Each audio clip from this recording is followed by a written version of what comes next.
우리의 생활을 혁신시킨 수많은 발명품 중에 하나가 있습니다. 무엇일까요? 맞춰보십시오. 무엇일까요? 여러분들이 가장 잘 알고 있는 겁니다. 거울입니다. 이 혁신적인 하나가 거울이라고 할 수 있죠. 사람은 거울을 통해서 객관적으로 자기의 모습을 바라보게 되어 있습니다. 이 거울은 있는 그대로의 자기 모습을 보여줍니다. 때 묻은 모습과 또 흐트러진 모습, 있는 그대로 보여주지만 이 거울 자체로는 고칠 수는 없습니다. 이런 점에서 율법은 거울과 같습니다. 율법은 우리의 죄 지은 모습, 또 불의한 모습, 또 추악한 모습, 또 버림받은 모습을 있는 그대로 보여주고 그에 따른 이 준엄한 심판을 선언할 뿐만 아니라 우리를 구원해 줄 수 있는 힘이 전혀 없습니다. 더러워진 우리의 내적 모습은 오직 하나님의 은혜, 또 보혈의 능력, 그리고 성령의 역사로 고쳐집니다.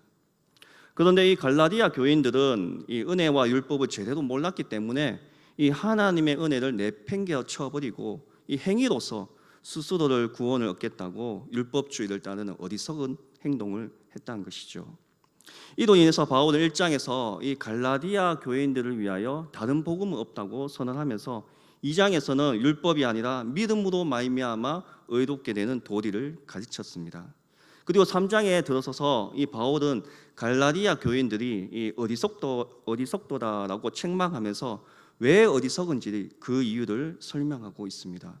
이 중요한 이유는 율법은 완전함을 요구하는데 어느 누구도 이 모든 율법을 항상 행할 수 없다는 사실입니다.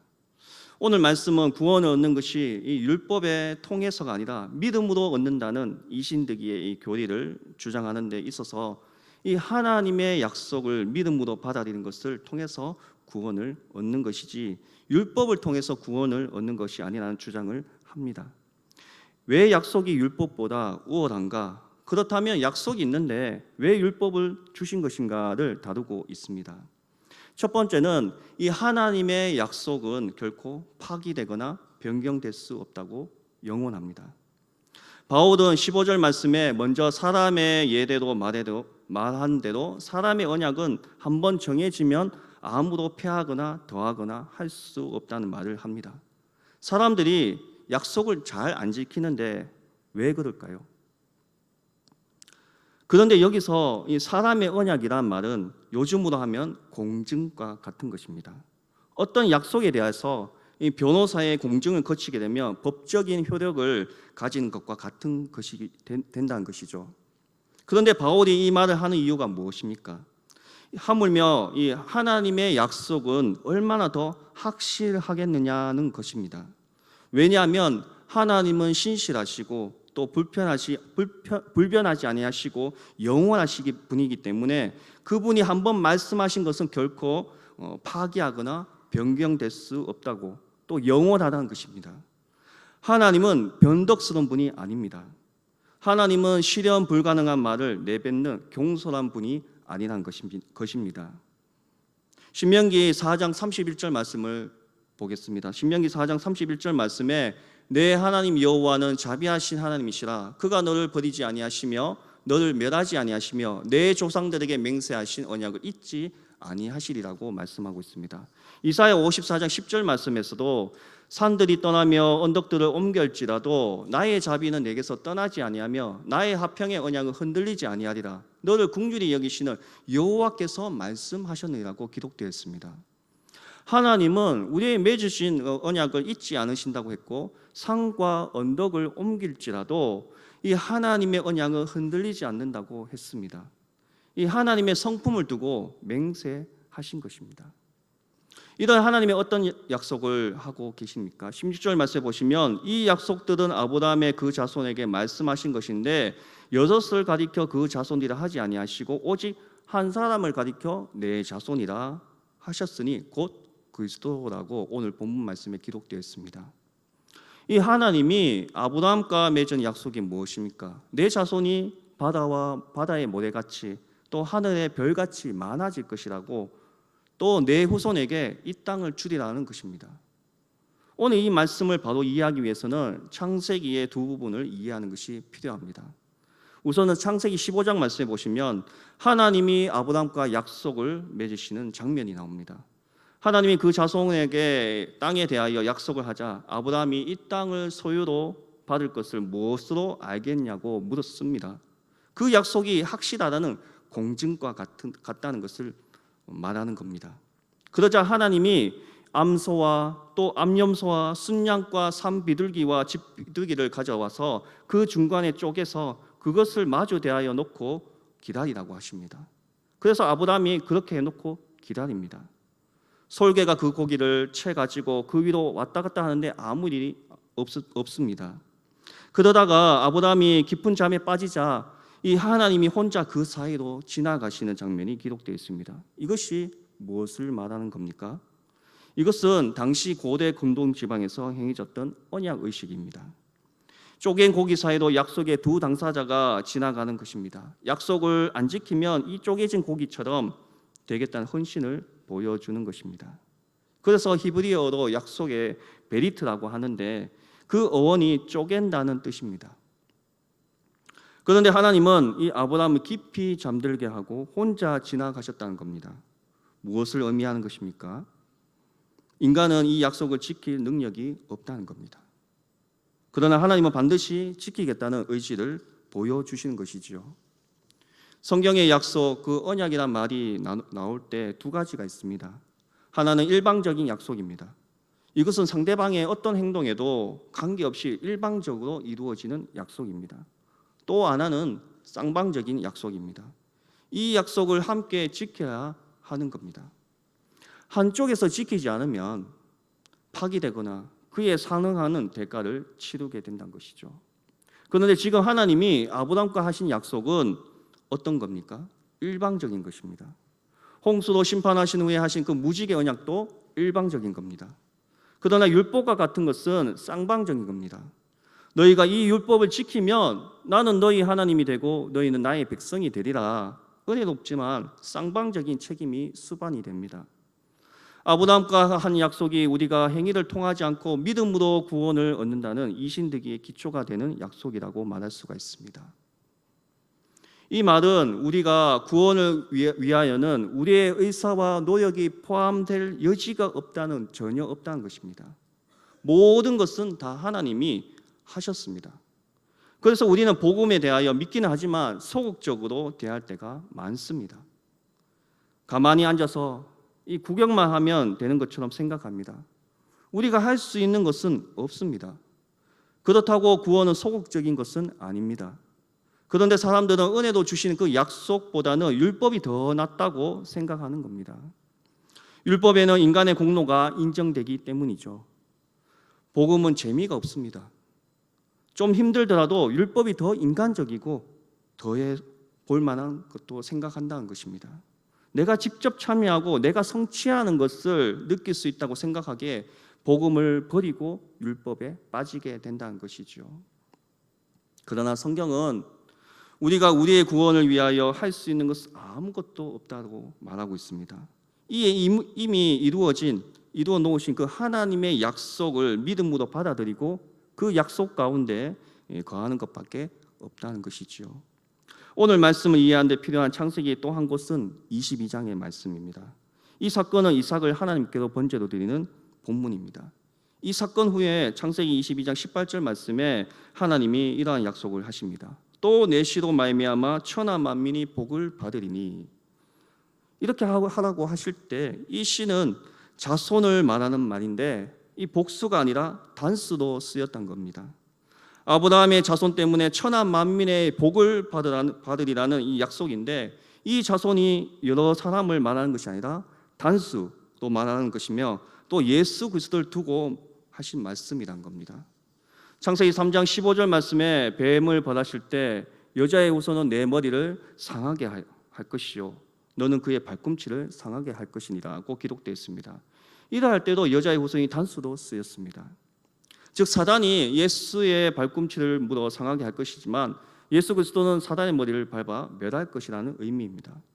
이 하나님의 신실하심의 근간, 일방적이고 영원한 약속은 이 예수 그리스도를 통해서 성취될 것입니다. 이 하나님의 구원의 약속은 이 430년 후에 모세를 통해서 주신 율법을 통해서 폐기될 수 없는 겁니다. 두 번째는 유업도 율법에 의한 것이 아니라 약속에 의한 것입니다. 유업은 상속에 의한 받은 재산, 또 유산이란 말로 이 이스라엘 백성이 얻은 땅을 말합니다. 이스라엘 백성이 출애굽을 하고 이 불순종해서 광야에서 40년을 헤매다가 가나안 땅을 차지했습니다. 아브라함과 처음 약속을 맺은 지 600년이 넘어서 성취된 약속입니다. 이스라엘이 가나안 땅을 차지한 것이 그들의 율법을 잘 지켜서 차지한 것입니까? 이들의 군대가 매우 강력해서 그들의 힘으로 얻은 땅입니까? 그렇지 않습니다. 이스라엘 백성은 율법을 어겼고 그 군대는 오합지졸이었습니다. 그들이 한 것은 성 밖을 빙빙 돌다가 외친 것뿐이었습니다. 가나안 땅을 얻은 것은 결국 아브라함과 하신 그 하나님의 약속의 결과라는 겁니다.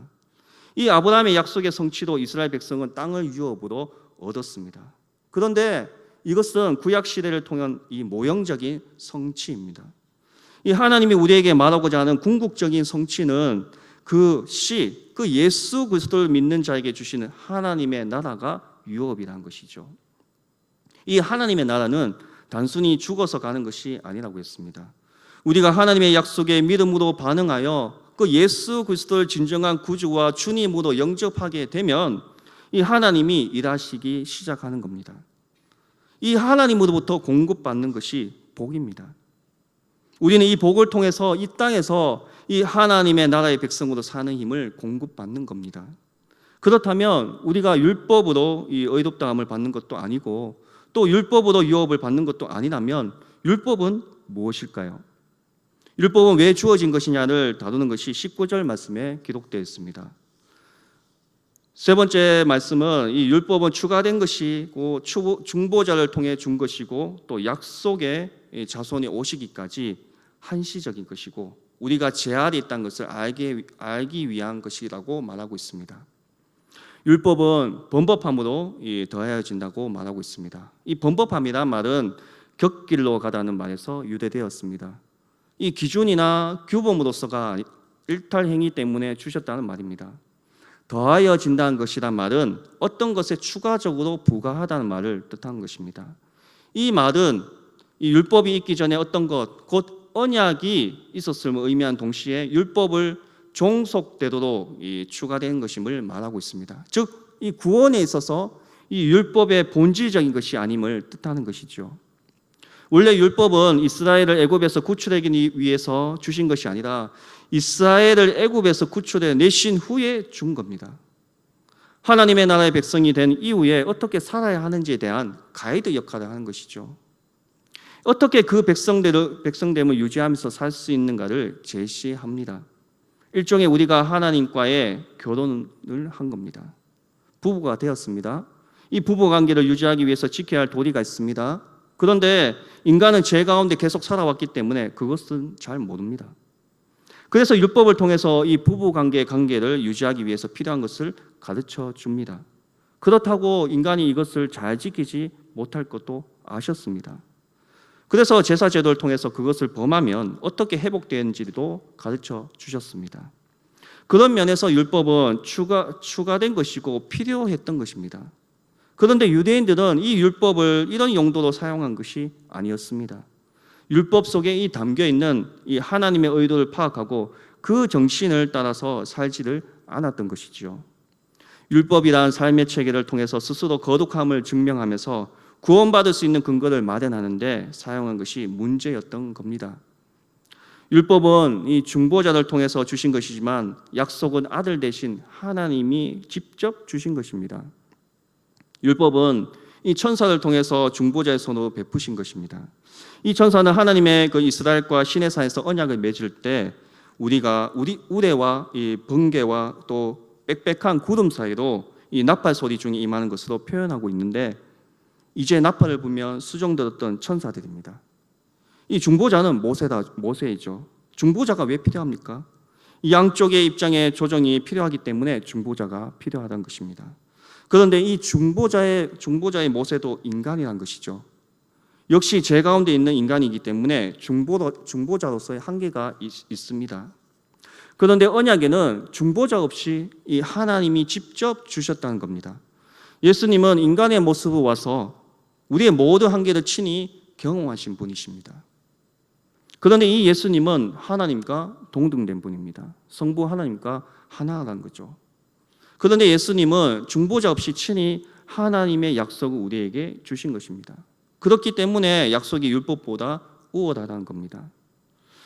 율법은 약속하신 자손이 오시기까지 한시적이라고 말씀드렸습니다. 이 말은 이 율법이 한시적이고 약속은 영원하다는 것을 말하는 겁니다. 율법은 기능적인 면에서 한시적입니다. 예수님이 오시기까지입니다. 오늘 본문의 21절 말씀의 뒷부분에 보면 만일 능히 살게 하는 율법을 주셨더라면 의가 반드시 율법으로 말미암았으리라고 말씀하고 있습니다. 이 말이 무엇일까요? 율법으로 의롭게 될 수 있는 길이 있다면 우리가 의롭게 되는 것은 율법을 통해서 있을 것이라는 말입니다. 무슨 말이냐 하면은 하나님이 두 가지 길을 주시지 않았던 겁니다. 하나님이 약속을 통해서 의롭게 되는 길도 주고 또 율법을 통해서 의롭게 되는 길도 주고 우리에게 너 알아서 잘 택하라고 하지 않았던 겁니다. 즉 율법을 의롭게 되는 길로 주신 것이 아니란 것이죠. 22절 말씀에 보시면 그러나 성경이 모든 것을 제 아래 가두었으니 이는 예수 그리스도를 믿음으로 말미암는 약속을 믿는 자들에게 주려 함이라고 했습니다. 여기에서 성경은 문맥상 율법이라고 보면 됩니다. 율법은 우리가 이 의롭게 되는 길을 제시하는 것이 아니라 우리가 이 죄 아래 있다는 명백한 사실을 제시함으로써 이 예수 그리스도를 믿음으로 구원 얻는 약속으로 이끈다는 말입니다. 율법을 통해서 우리가 죄 아래 갇혀 있다는 사실은 철저히 깨닫게 함으로써 우리에게 약속을 따라서 예수 그리스도의 믿음으로 구원 얻게 하는 길로 인도한다는 겁니다. 이런 기능적인 면에서 율법은 이 예수 그리스도로 인도하는 한시적인 역할을 합니다. 이 말이 이 예수 그리스도에 오셨으니 이 한시적인 율법은 필요 없다는 것은 아닙니다. 예수님에 의해서 율법은 완성되었습니다. 지금도 율법을 통해서 인간이 스스로 의로워질 수 없다는 것을 알려주고 있고 이 구원받은 자로서 이 하나님의 마음을 알고 또 따를 수 있도록 율법의 의도와 정신은 우리에게 가이드 역할을 해주고 있습니다. 이 예수 그리스도를 진정으로 우리 구주로 영접하셨습니까? 그러면 우리는 약속의 자녀들입니다. 약속을 따라서 이 하나님의 백성이 된 사람입니다. 이 약속은 일방적인 은혜의 약속입니다. 우리가 해야 할 것이라는 것은 이 약속을 믿고 그 약속 가운데 거하는 것밖에 없다는 겁니다. 나의 구원을 위해 내가 아무것도 기여할 수 없다는 것 때문에 자존심 상할 일이 없다는 것이죠. 우리가 아이를 낳을 때 이 부모는 아이의 생명을 위해서 필요한 것을 제공하겠다는 기본적인 헌신이 동반된 것입니다. 물론 자녀도 성장하는 동안에는 조건적인 것이 있습니다.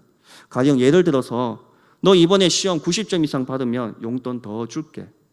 이러한 것은 아이들이 스스로 알아서 자신들의 역할을 잘못하기 때문에 도와주기 위한 것이지 이 아이들에게 생명을 위한 결코 이 조건적인 것이 될 수가 없다는 것이죠. 그것은 그 아이를 낳을 때 부모가 그 아이를 책임지겠다고 약속한 것이기 때문입니다.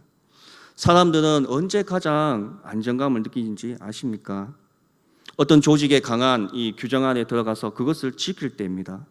가령 해병대, 무슨 향후에 또 대기업 그룹들 이런 강한 조직 속에서 이 요구되어지는 것을 지켜내면 마치 그 강한 조직의 일원이 됨으로 생기는 이 왠지 모를 안정감을 가지게 된다고 합니다.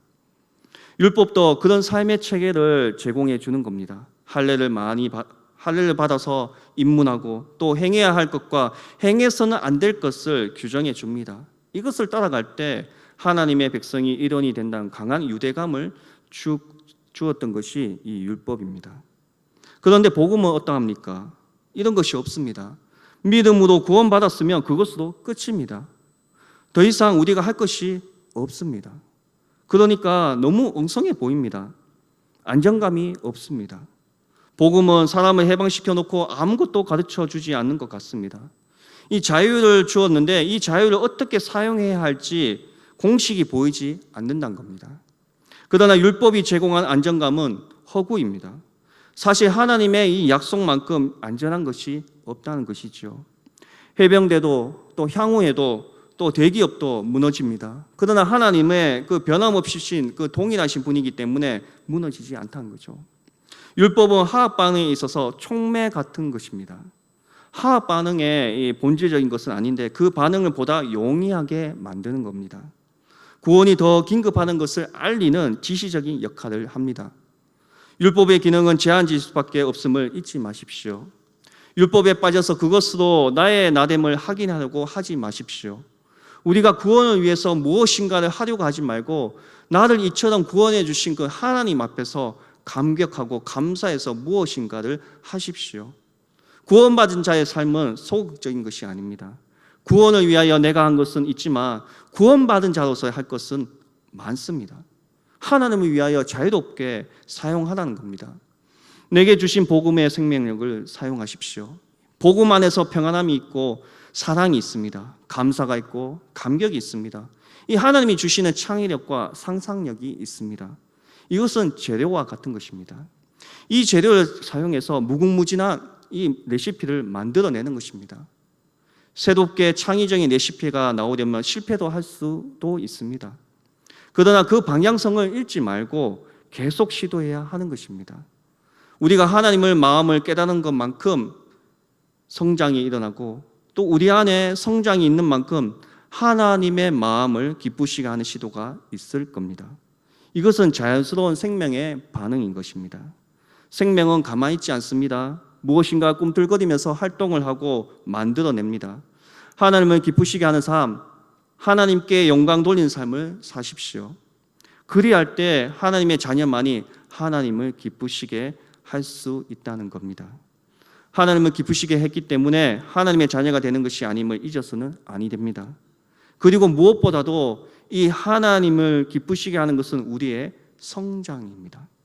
우리가 전도도 하고 봉사도 하고 성경도 보고 기도도 하고 하나님께 소중한 것을 드릴 때 하나님이 기뻐하시는 그 1차적인 이유는 그 결과 때문이 아니라 그것을 할 만큼 성장한 우리의 모습 때문입니다. 이것을 기억하시고 이 신앙생활에 전진하시는 성지교회, 사랑하는 성지교회 모든 성도 여러분들이 다 되시기를 바랍니다. 말씀을 맺고자 합니다. 이 예수 그리스도를 믿음으로 말미암은 구원은 하나님께서 이 아브라함에게 주신 이 언약의 핵심이요, 그것은 또 신구약을 면면히 흐르는 구원의 유일한 원리입니다. 이 하나님의 은혜 가운데 인간의 행위로는 결단코 구원에 이를 수 없기 때문에 은혜를 믿음으로 말미암는 구원의 원리를 세우신 것입니다. 그리고 율법은 다만 당신의 그 백성의 삶의 원리로 훗날에 주셨습니다. 그러므로 우리는 믿음으로 말미암아 이 구원 얻는 이신득이의 원리가 진리요 또 유일한 구원의 원리임을 확신하십시다. 아울러 율법은 구원의 방편으로서가 아니라 삶의 원리로서 준행하기 때문에 힘쓰고 애를 써서 오직 그리스도의 십자가만을 자랑하면서 살아가시는 우리 모두가 되시기를 주님의 이름으로 축복드립니다. 기도하겠습니다. 사랑과 은혜가 풍성하신 하나님 아버지, 오늘 말씀을 생각하면서 우리가 하나님께 기쁨이 되는 또 율법보다는 하나님이 주신 그 약속의 믿음으로 말미암은 구원의 약속을 믿으며 살아갈 수 있는 저희들이 다 될 수 있도록 하나님 인도하여 주옵소서. 믿사옵고 우리 구주 예수 그리스도의 이름으로 기도드리옵나이다. 아멘.